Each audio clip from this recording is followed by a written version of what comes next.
Welcome back, YouTube, to the GOATcast podcast, where we give you weekly NBA thoughts, both past, present, and the future. So we're going to jump into it. We're going to first like to welcome Draymond Green back from his lengthy 16-game suspension as the Warriors played the Memphis Grizzlies last night, and they took an embarrassing loss to the Grizzlies, 116-107. Draymond's first game back. How do you think he did in 23 minutes of action? He got 7 points, 7 rebounds, 4 assists, 1 steal, 3 turnovers, and 4 personal fouls. I mean, he gave you what he's going to give you now. This is 33-year-old Draymond Green. This is 16 games, I think, altogether. That's all he's played this season. So that's 16 games in Draymond Green. I mean, unfortunately, and I was going to talk about this, but I'm not going to spend too much time on this, but is a month enough time to right certain wrongs?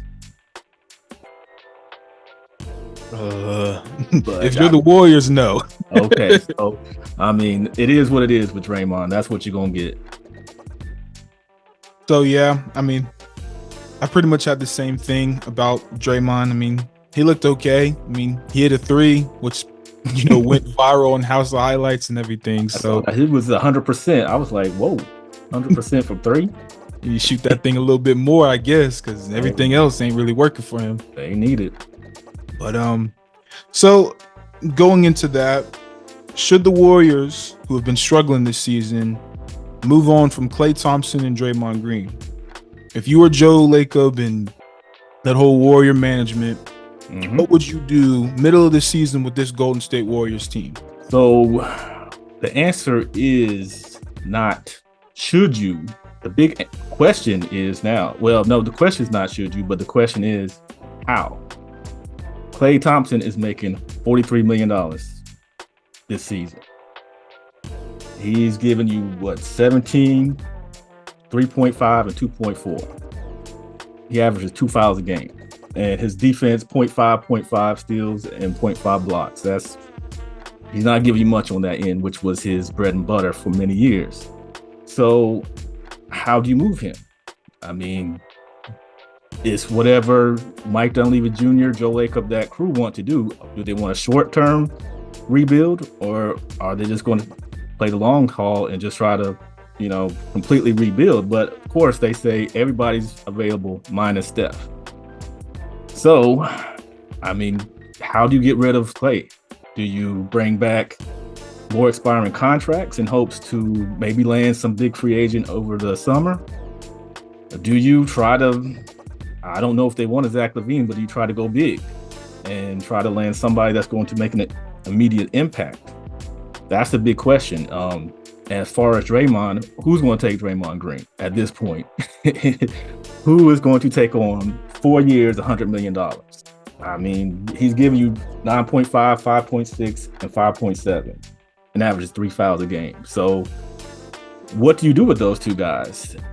I think what they could do is just start over. I think Steve Kerr needs to go. I think they need some fresh eyes to kind of facilitate or build that team. I think Steph could use some new personnel on the court with him. If you're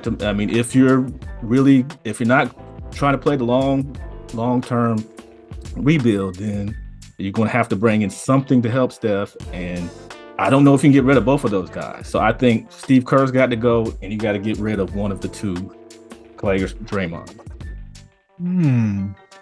And you need fresh minds.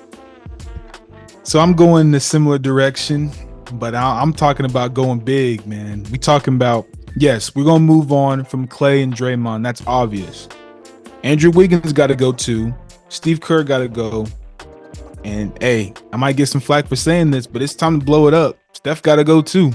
And not for the reason that the other 3, 4 need to go. Steph, at this stage in his career, you think Steph Curry is going to be okay with a full rebuild? I don't think so. I think Steph is playing, very well considering his circumstances.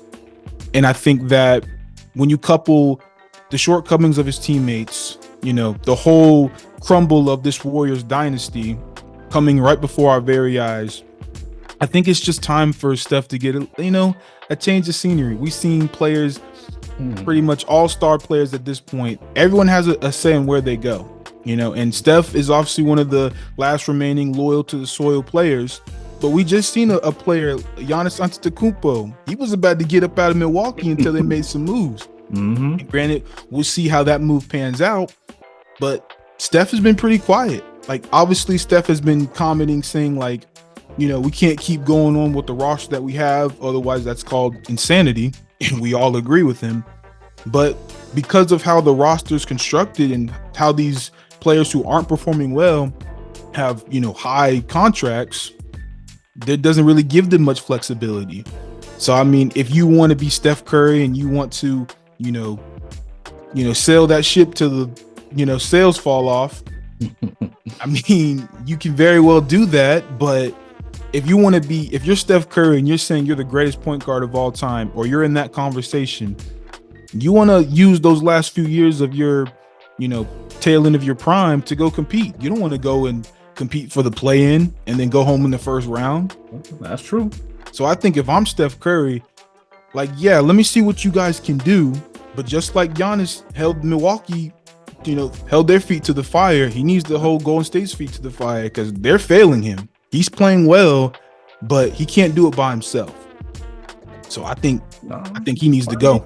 Paul George is on the horizon. I mean, does he want to wait out, see if they can, maybe pull that off?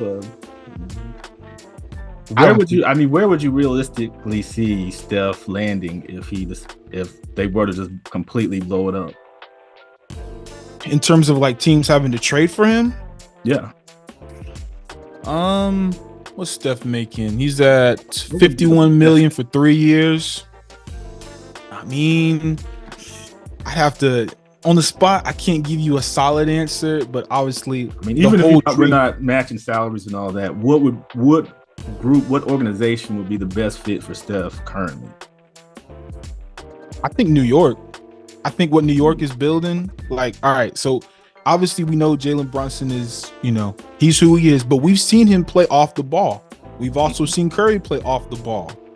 And we talk about, a team splash market that needs that eye-popping player to take them over the hump. New York is pretty good. They are. And I mean, you could say, like, obviously you could say all these big teams, like you could say the Lakers, you could say the Clippers, you can say, you can say all these teams, but a team where he could just come in and his presence will be felt from day one. Yeah. I think the New York Knicks are a really good option in my opinion. But obviously, I want to see the Lakers because who wouldn't want to see LeBron and Steph play together? But realistically speaking, I would have to think a little bit harder about where I could just plug him in right now and it actually makes sense for both sides. That would be, how about Steph and Luka? What you gonna do with Kyrie? You gotta find a suitor that will take him, but I mean, Steph and Luka, I think, would be a crazy pair, crazy duo.